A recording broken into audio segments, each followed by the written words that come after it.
Alrighty, these, well, not counting this guy, these are the big finds of my revisit to this dig. And so I'm going to mix it up a little bit. I'm going to put this up front first. Just in case I'm already boring you, you might as well just wait till next week's video. Except, I do have a treat for those who watch it all the way through. I have a bonus video. It has nothing to do with this particular dig, but you might want to stick around for it. First off, I thought I'd mention this cup came out pretty much undamaged. I think there's a tiny little nibble, flea nibble in it, somewhere in the lip there. With some typical crazing. And, you know, a lot of times I'll dig these up and I'll go, oh, hell, handle's broken. Well, and usually you can find clearly where the handles broke off, but in this case, where the handle would or should be, looks like it's broke off, but it's glazed. So, for whatever reason, it looked like they started to make a handle there and went, oh no, these are the handleless ones, so let's just glaze that over. Anyway, something to add to my privy dump digging dishes and glassware.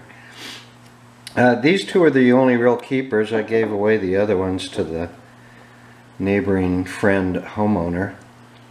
This first one, Allaire Woodward and Company from Peoria, Illinois. I'm not up on my Peoria, Illinois bottles except for the bitters that comes from there. That's really nice. I am, however, up on the WT and Company logo, glass company mark on the base. This one is the earlier one that dates from 1857 to 1901. And in 1901 they changed it from WT and Company to just WT Company. And my guess is the and Company was probably a, like a ghost partner or a, what do you call them? Anyway, they were a silent partner. They were probably somewhat instrumental in financing them. And then by 1901, you know, after 45 years, they decided, hey, we got enough money. We don't need and Company. So that's how you can date these guys. That's how I remember it. It's like, for the longest time, I'd reverse them easily enough, and I just thought, well, you know, and Company was like, yeah, early company, you need some help financially, sure, but we don't want our name involved on it in case you fail. Anyway, turns out Allaire and Woodward started in 1873, and the WT Company is suspected of making this type of bottle from about 1883 to 1910. So that would just about fit for this guy. Not so much for this one. This one's the local pharmacy bottle. Will T. Finley, druggist from Louisiana, Missouri, with the F in the fan for Finley. And I had a little running debate. I had an earlier one, this guy here, or what we thought was an earlier one. Kicking it around with my buddy Brandon over in Quincy, and he thought this was probably likelier the older one.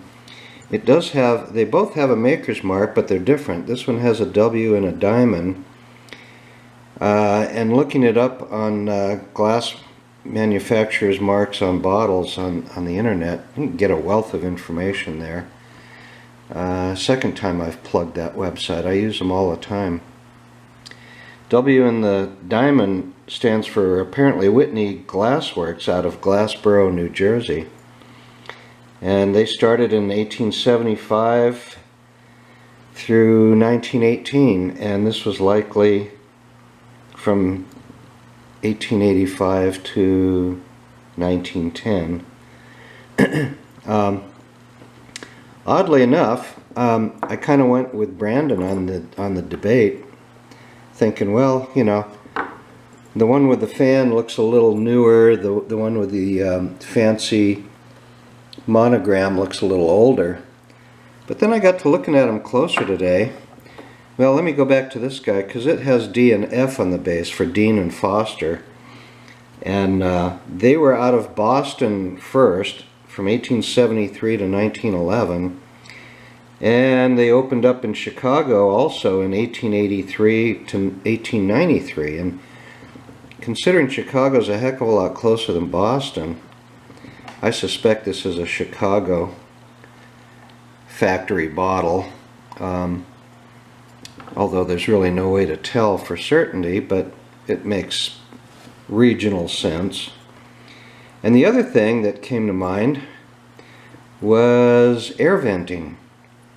And what I noticed right off when I compared the two together, this one has really flat edges on the next to the slug plate on the front. This one, the edges are rounded, and there's no vent marks, no air venting.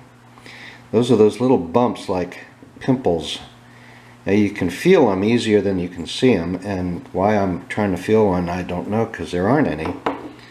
But on this guy there are two. There's one, and it's really hard to see right where my thumbnail is. Typically they're in the shoulders like this, and oftentimes they're on all four shoulders. But if you only find one, go diagonally opposite, and there he is. He's right there on the shoulder there. And those are the only two I found. A lot of times you'll also find them on the bases, usually in the corners.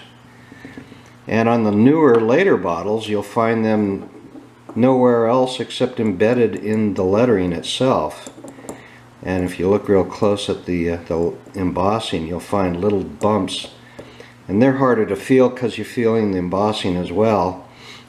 And this one doesn't have any of those because it's too early. But the bottles right before the machine age, those later hand-blown bottles will often have air venting in the lettering. So anyway, here's and the bottles without air venting are the older. You know, the fewer air venting you can find bumps. Generally, the general rule of thumb is it's older. So my vote now is switched to this guy being the older one. And oddly enough, this guy also doesn't have any air venting, and I suspect he's probably, you know, in that mid to late 1880s age range, although it could be earlier. No air venting usually means, you know, certainly 1870s, maybe early 80s. So there's your bottle lesson of the day, for anybody who cares. And for those of you who stuck around, keep sticking around after the regular video following this. I got a little extra treat that I've been waiting for the right moment, and I think this is it. So thanks for sticking around, and enjoy.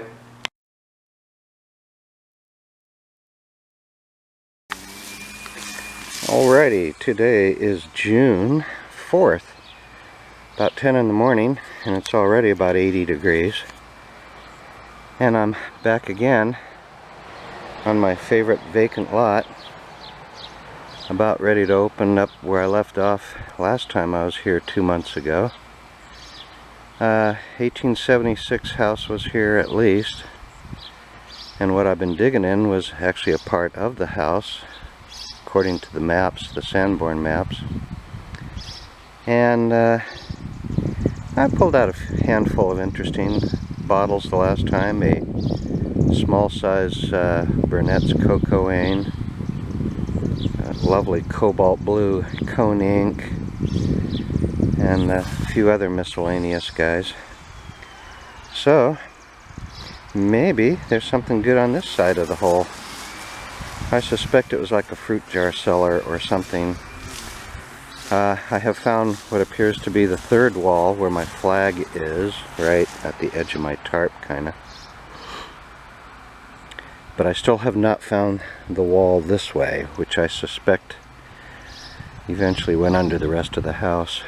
And I do believe, I think, the privy, it's back there under in that corner. That's about the only spot in the yard where there looks like there would have been a privy, could have been a privy. And I probed yesterday back there. It was soft, but I didn't find anything ashy or looking like lime or glassy. But I was only using my 4-footer. And around here, especially on sloping hillsides like this is, a 4-footer doesn't get the job done. So I brought my 5-foot probe, and I'll stick that over there and see if I hit anything, and then go from there with the property owner. They were real accommodating with this spot, especially since I gave them all those bricks to go around their bushes there yesterday. I lugged those in, so I'm sure that made them happy. And we'll go from there. Yeah. So hopefully see you in short order with the bottle in hand. Yeah. Well, one minor advantage of having dug here before is knowing what to expect. So I was able to open it up a little wider and a little longer than normal because I know what I'm up against. Normally I'd dig a test hole, but no need here. I know what I'm, like I say, I know what I'm up against. Yep. Well, after maybe an hour of digging, I discovered right about where my foot is where I left off before, leaving me about 2 feet. There's 1 foot, there's 10. Yeah, 1.5 feet, 2 feet left to dig on this side. Although again, I got to remind you, there's no end going that way, so we may take liberties in that direction. That all being said, I pulled out a shovel load, turned around, and this was laying face down just like this. Pulled it out, looked like it was embossed, and sure enough, it's a Will T. Finley or Finley from Louisiana, Missouri druggist with the L in the fan, or the F in the fan, I'm sorry. There's another one that has an L on the fan. Anyway, I've started collecting these fan bottles. I think a neat collection would be A to Z with the alphabetical letters in the fans. Wouldn't that be cool? Kind of like an all 50 states Hutch collection. Except there'd only be 26 bottles in this collection. And I'm guessing the X and the Z would be difficult. Anyway, after all those slicks that I dug up before, and not even a broken piece of a local pharmacy bottle, and this bad boy pops up. And it's considered rare in Johnny's book on Missouri bottles. I have 2 already. One just like this, and another one that doesn't have the fancy fan, which is probably an earlier style. Anyway, one of them's not in Johnny's book, and I can't remember which. I think it's the earlier style. Which, you know, based on what I got 2 of these and 1 of the other, so the one of the other would be rarer. Anyway, first bottle out of the hole. That's already made it worthwhile, since I'm only 2.5 feet deep. Yeah, I've broken a sweat, a serious one, but then I'm fat and old, so what can I say? Yeah. Well, after about an hour later, since my last video, no, I take that back. About a half hour later, not counting a 15-minute rehydration break. Only thing I found worth mentioning It's this really old looking cylinder base, no embossing, at least on this little portion of it, and a handleless cup. Handleless as in they didn't make this with a handle. So it's undamaged, believe it or not. Aside from some old crazing. Yeah. So whenever you're invited to my house, you need to always ask beforehand if I serve you something on an old plate or cup or something. Ask me. I'll always tell you the truth, but ask me. Did you dig this in a privy? And I'll tell you the truth. Well, this is not a privy, but I'll tell you what, I think I've seen cleaner privies than this, but anyway, I digress. Well, not 5 minutes later, after jumping back in the hole, this little guy popped out of the wall at me. Allaire Woodward and Company, although it's weird.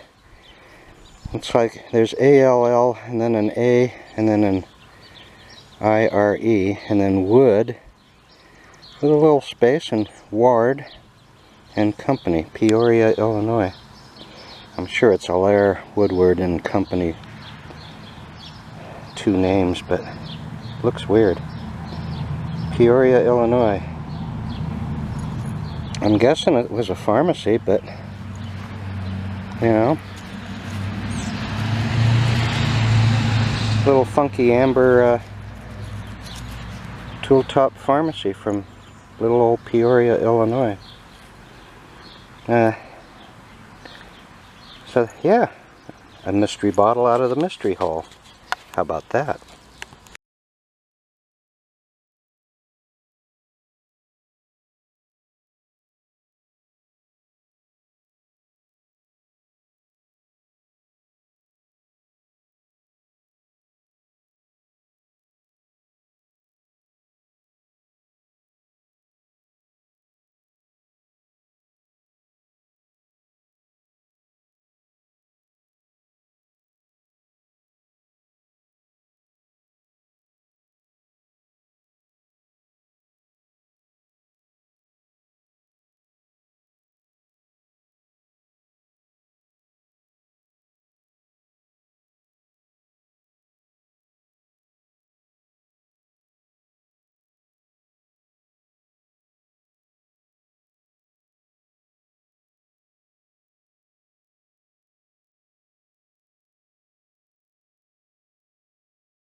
Well, here we are in the backyard of the Vesper House mansion, and as one could see, here's my shadow, which is rather tall at this hour, but you can still see what a huge backyard this is, with Mandy the big dog in the way. That's huge. Over here, where this itty bitty flag is, somewhere near my shadow, in my shadow, is a spot. About 30-40 feet from the back. Yeah, there we go. That should help a little bit. Anyway.